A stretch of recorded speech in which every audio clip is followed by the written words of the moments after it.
Hello, and thank you for joining me today as we explore the fascinating microbial world, which is sometimes deadly dangerous and other times generously helpful.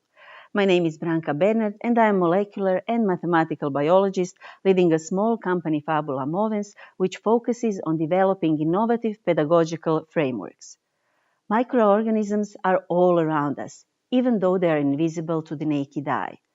Imagine stepping outside on a sunny day and feeling the warmth of the sun on your skin. The air around you is full of microscopic organisms, including bacteria, viruses, and fungi, swirling and buzzing around like tiny invisible particles. Today, we will take a look at the immensely diverse world of bacteria. Bacteria are single-cell organisms that are neither plants nor animals. They usually measure a few micrometers in length and exist together in communities of millions. A gram of soil typically contains about 40 million bacterial cells. Scientists estimated that 1 teaspoon of seawater contains 10 million bacteria. 1 teaspoon of Barcelona Sea, 10 million bacteria more in me. There are many different types of bacteria. We can classify them by shape, by the food they eat, by the conditions they thrive in. Many bacteria are named by their shape. For instance, bacteria shaped like a ball are called cocci, and a single bacterium is coccus.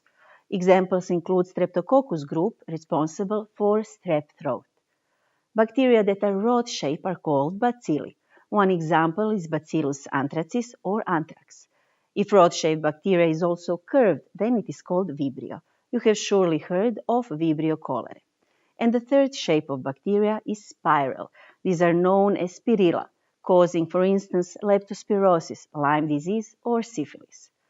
Today, every child knows about bacteria, but let us not forget that the proof of their role in infectious diseases has not been known till late 19th century. Before the discovery of microorganisms, a simple infection could be deadly. Before the discovery of microorganisms, surgical operations were performed in unsanitary conditions, in crowded and poorly ventilated rooms. Surgical instruments were not sterilized, and they were often reused without being cleaned. Those rare patients who survived the operation often died from complications or secondary infections.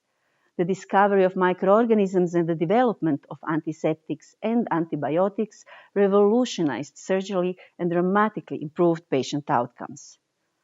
Today, antibiotics are used to treat a wide range of bacterial infections, and they continue to be one of the most important tools in the fight against infectious diseases. Unfortunately, overuse of antibiotics led to the fast evolutionary processes in bacteria, selecting those that developed resistance. We are currently facing extreme danger of returning to pre-antibiotic era, where we have no longer effective weapon against what we now call ordinary infections. But let us not forget the marvelous benefits the planet Earth in all its abundance, and we as humans enjoy by being immersed in the microbial world. Indeed, bacteria support many forms of life, both plant and animal, and they are used in industrial and medicinal processes. In fact, microorganisms are so abundant and diverse that they make up the majority of life on Earth. They play critical roles in our environment, breaking down organic matter, cycling nutrients, and even producing oxygen. Bacteria are widely used in many industries for a variety of purposes. For example, bacteria play a crucial role in the food industry, where they are used for fermentation, preservation, and flavor development in many food products. They are also used for production of antibiotics, vaccines, and other drugs. For example, Escherichia coli is used to produce insulin, a hormone used to treat diabetes. They are used in biotechnology for the production of enzymes, biofuels, and other chemicals.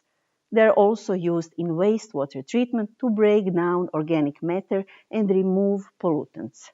The list goes on with bacteria that are used as biofertilizers. They improve soil health and increase crop yields.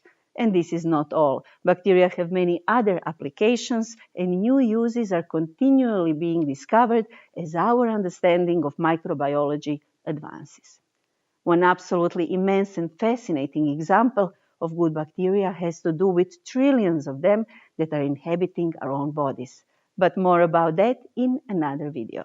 So let us conclude. Bacteria are everywhere, on our skin, in our gut, on surfaces we touch, in the air we breathe. They're tiny yet mighty, capable of both helping us and harming us. Understanding bacteria is essential to understanding ourselves, our environment, and the complex web of life around us.